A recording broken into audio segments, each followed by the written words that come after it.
Seventh one, ക്ലോക്കിലെ സമയം രാവിലെ 9:30 മണി ആയിരുന്നാൽ മണിക്കൂർ സൂചിയും മിനിറ്റ് സൂചിയും തമ്മിലുള്ള കോണളവ് എത്ര ഡിഗ്രി ആയിരിക്കും?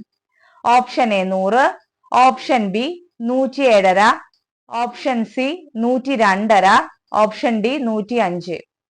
അപ്പൊ ഇതില് ആദ്യം ഫോർമുല പഠിക്കണം. 30h മൈനസ് 11/2 m ആണ്. ഈ h എന്ന് പറയുന്നത് മണിക്കൂറാണ്, m എന്ന് പറയുന്നത് മിനിറ്റ് ആണ്.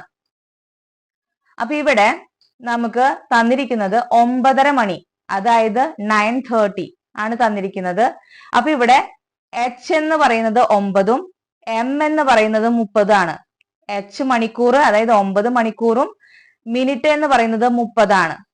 അപ്പോ നമുക്ക് ഡയറക്റ്റ് ഫോർമുലയിൽ കൊടുക്കുക. അപ്പൊ നമ്മുടെ ആൻസർ ഓപ്ഷൻ ഡി ആണ്, 105.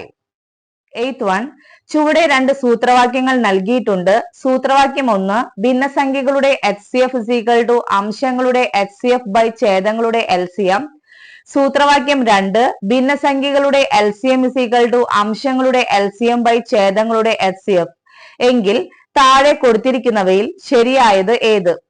ഓപ്ഷൻ എ, സൂത്രവാക്യം 1 ശരിയും 2 തെറ്റുമാണ്.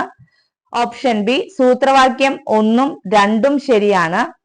ഓപ്ഷൻ സി, സൂത്രവാക്യം 1 തെറ്റും 2 ശരിയുമാണ്. ഓപ്ഷൻ ഡി, സൂത്രവാക്യം 1ഉം 2 തെറ്റാണ്. ഇതിലെ ആൻസർ നമ്മൾ ഓൾറെഡി ഫോർമുല പറഞ്ഞു കഴിഞ്ഞതാണ്. അപ്പോൾ ആൻസർ ഈസ് ബി ആണ്. സൂത്രവാക്യം 1ഉം 2ഉം ശരിയാണ്. Thank you.